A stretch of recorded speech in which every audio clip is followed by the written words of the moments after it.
All right, we're joined by tight end Tyler Hunt. Tyler, thanks for taking the time today before you head over to the building for some meetings and practice. We'll start questions from Jason Hutton with Fox 17. Jason?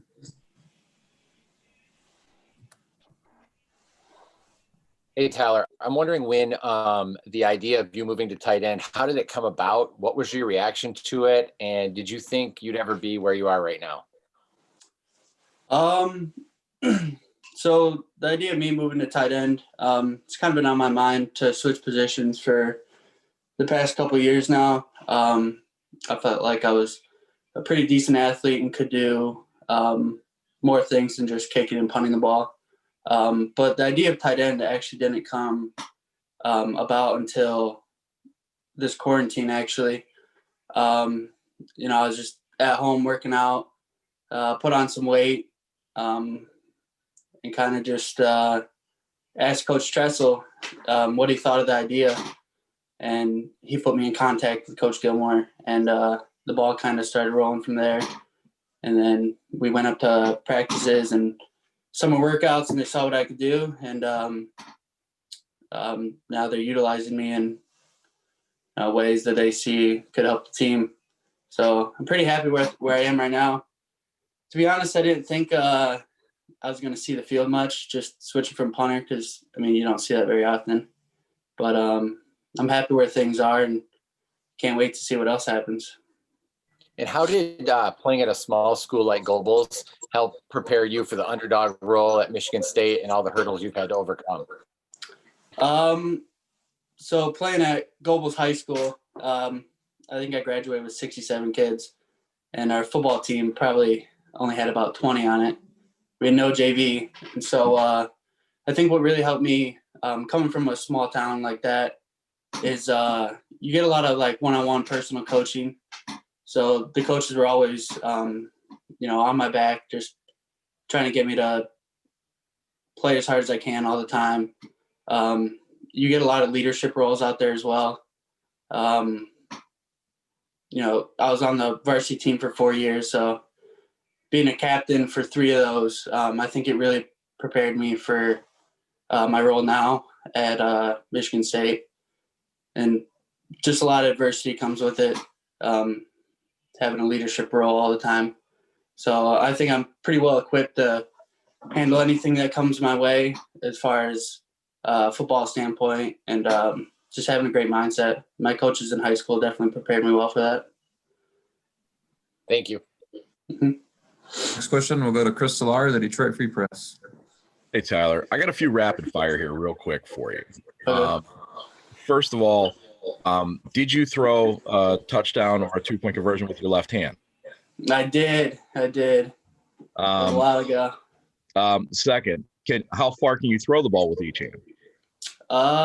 Right hand is probably around like 70 yards, I'd say. And then left-handed is like 50. How far did you kick off through the goal posts and was it somewhere in Kalamazoo? Did you kick one into the trees? Yeah, Gobles High School. We played Kalamazoo United, and their field back there was lined with trees. And so I think just about every ball found its way back there. Okay, so the big question is, how do you assess your own talents? When you've got the ability to do all those kind of things, first of all, why were you a walk-on? And second of all, how much does now having a specific position help hone some of that?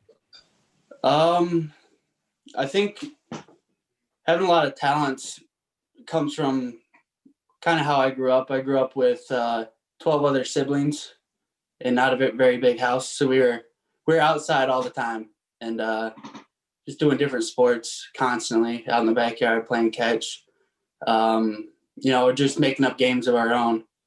And I think that's where I got a lot of my athleticism from. And I think it's helped me in a lot of sports. I played everything from wrestling, soccer, baseball, basketball, go out there and play tennis and stuff on the courts. And so I think that's helped me in a lot of areas, especially like hand-eye coordination and footwork and stuff like that. All those skills kind of transfer over from one sport to the other.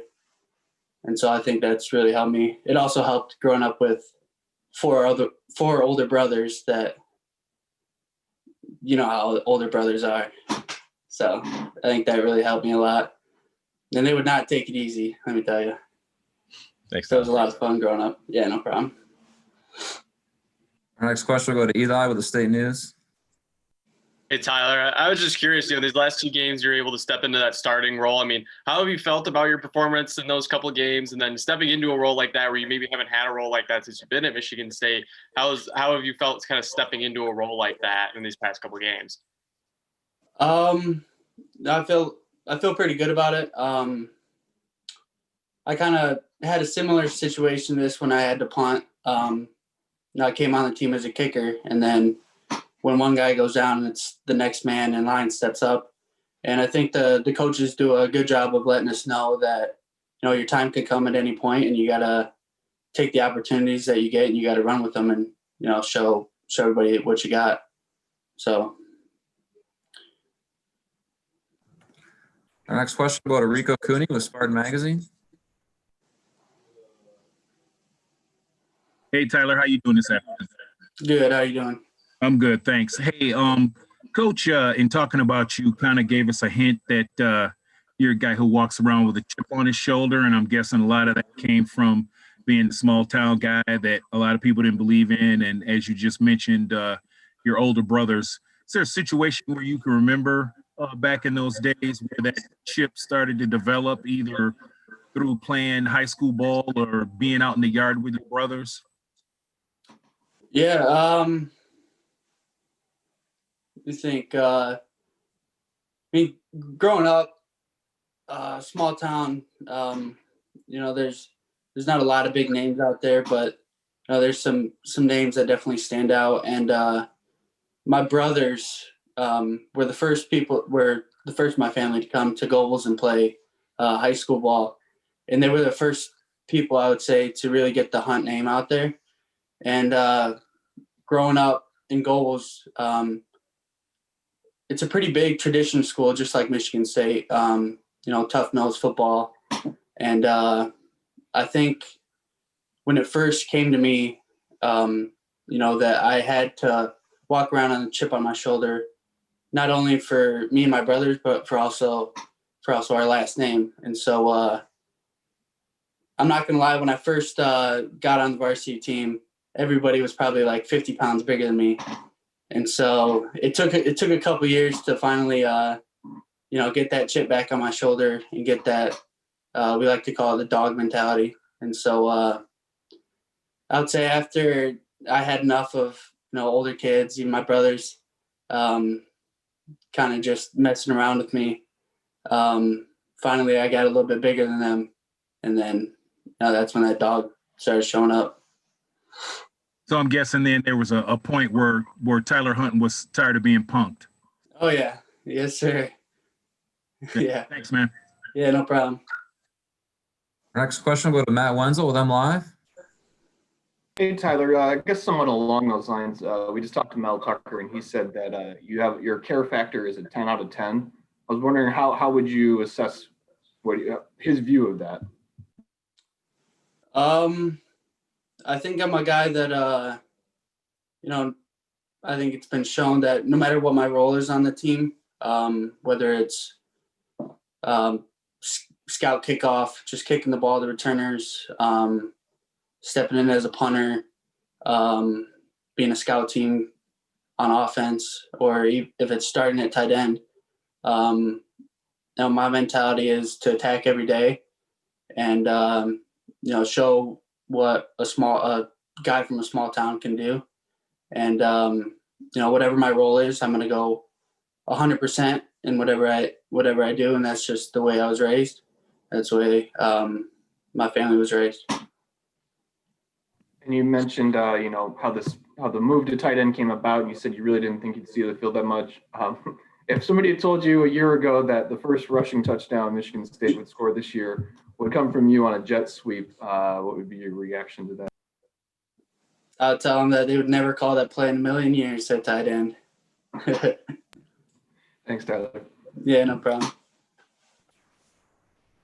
Our next question will go to Noah Tripp for the AP. Yeah, hi, Tyler. We're kind of winding down the season here, and I'm wondering just if you reflect at all on Coach Tucker's first season, and I guess if there's anything about him or this coaching staff that and their impact or their coaching style that maybe people don't know about.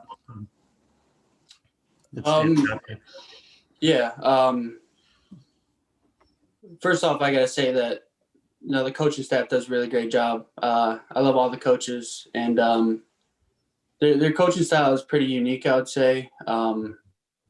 They make sure, whatever problems you have, they make sure to address them before like those problems melt in and be other problems.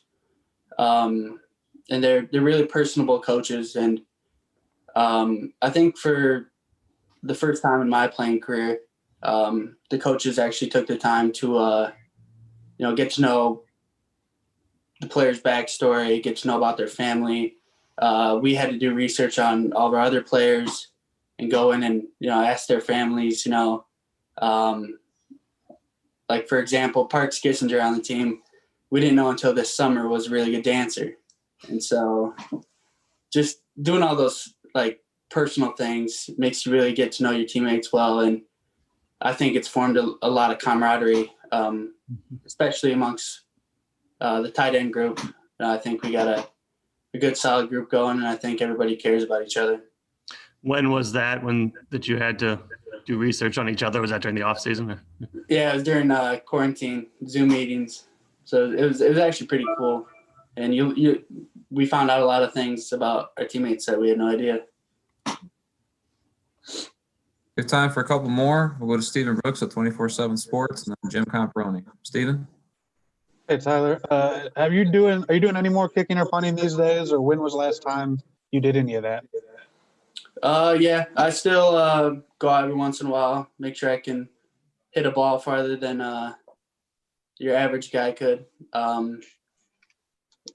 Most of it comes just, not actually taking like full kicks or anything like that, but stretching and going through drops, like punting the ball. So I'll go through my drops, go through my steps.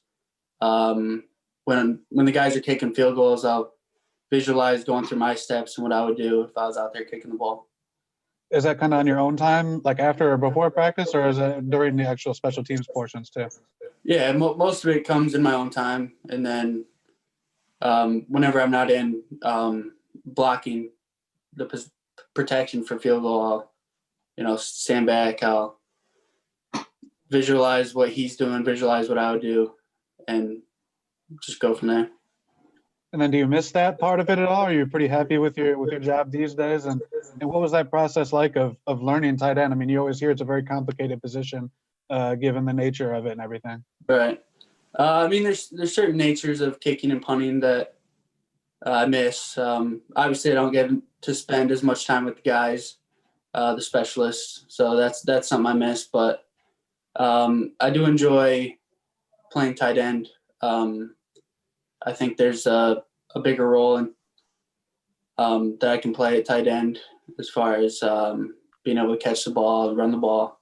The transition, it actually wasn't that bad. I think Coach Gilmore did a really good job, and Coach Johnson, of explaining the offense, going through different progressions that we have. And then it also helps. I'm roommates with two of the quarterbacks on the team. So any questions I have, I'll go to them and they'll explain it to me and make sure, my head's right and I know what I'm doing. Thank you. Yeah. Last question, we'll go to Jim Comparoni with Spartan Magazine. Hey, Tyler, congratulations on your success. Can you take us through your recruiting process a little bit? How did Michigan State find out about you? When and how did they contact you? Who was the coach involved, and what other opportunities you may have had at the time? Can you take us through that process, please? Yeah. So coming out of high school, I actually only had, I think, 2 or 3 offers from schools. Eastern Michigan reached out to me, and Saginaw Valley State and Northern Michigan Tech reached out to me to come punt and play safety for them. I think I had one email to Michigan State, and I knew I wasn't getting recruited by them. They probably didn't even know what my name was at the time. And so I emailed them. I think it was just a mass email that went out to the Michigan State football email. And it was just like, hey, here's my highlight video. I know you had tryouts coming up, and I would love to attend. And eventually they really reached out to me. Mark Staten, he was the recruiter for my area at the time. I sent him a personal email, and he reached back out to me and told me the dates of when the tryout was happening. And so without an offer, without really any interest, I came to Michigan State. It was more of a financial and family situation. And so I came to Michigan State as a student. Was a regular student for a couple weeks until I finally made the team in 2017 when we played Notre Dame. That was my first game. And so I went to the tryouts, ended up having a good tryout, and they called me back the next day to come back and be ready for practice. So you had already enrolled as a student pretty much before they saw you try out. When you say tryout, you're not talking about like a summer camp tryout. You're talking about enrolled as a student tryout, right? Right. Yeah. I never went to any of the camps. None of that. I think the word they used was street walk on. Someone they just don't know about shows up. And you tried out as a kickoff specialist or across the board, or what did you try out? During the time, I don't think I tested as well in 40-yard dash or anything like that. I didn't have great numbers, great size, or anything like that. So I just had a highlight film that showed what I could do, showed that I was an athlete, and then came to the tryout and had a pretty good 2 days of tryouts. And the tryout was just kicking off or everything? It was mostly field goals and kickoff, and then some punting was there too. All right, you said during quarantine you decided to try working on tight end. During quarantine, who helped you with the pass catching part of it? Who threw balls to you? My brother Travis. Now he's got a workout facility out in his garage. He's got just weights and a bench basically. And, he was out there every day with me, making sure, I was getting my work in. We bought some extra lifting equipment. He'd take me out and just have me do all sorts of receiving drills, blocking drills, and just sling balls at me all day. And at that time, you conceivably could have competed for and won the job as a punter at that time. And that was open. So was that a tough decision, or did you think you could maybe take a shot at both? How difficult was that decision? I think it actually took me about a week to build up enough courage to actually ask them to switch positions, because I knew the situation going in, that we didn't have a starting punter at the time. And, I was on the list of potential next person up. And so, I just decided that I think tight end would be a better fit for me. It matches my my mindset more, I think, my personality. And so I like to be in the action, and I think punting and kicking took me out of the action a little bit. Great. Thanks a lot. No problem. I think we have time for one more if you have time, Chris. Thanks. Two quick ones. One, you still were on the team when Coughlin ran in his touchdown, right? Mm-hmm. What did you see when you saw that? You thought I could do that? I did. Yeah. I don't know if you know a lot about Cogs, but he was walking around with his chest a little puffier than usual for the next couple weeks. And so it was great. The Iowa game, I was finally able to get him back a little bit. And the last thing I got is there, have you done any work at quarterback as an emergency situation? I know that, and I thought about this last week when Rocky got hurt. Could you potentially come in an emergency situation if they needed you to? I'm sure the coaching staff will be able to adjust if, that were to come about. Hopefully it doesn't ever happen, but I'm sure the coaching staff will be able to adjust. And personally, I think they'd be able to get anybody ready to be put in that quarterback situation if they had the arm strength and the talent to do so. Would you love it? It would be interesting for sure. A lot of stuff goes through my mind at tight end already. I can only imagine what quarterback would be like. Thanks, man. No problem. All right, Tyler, I know you got to get running to a meeting, so I really appreciate your time today. Thank you. Good luck Yeah, Saturday. thanks for having me. Thank you.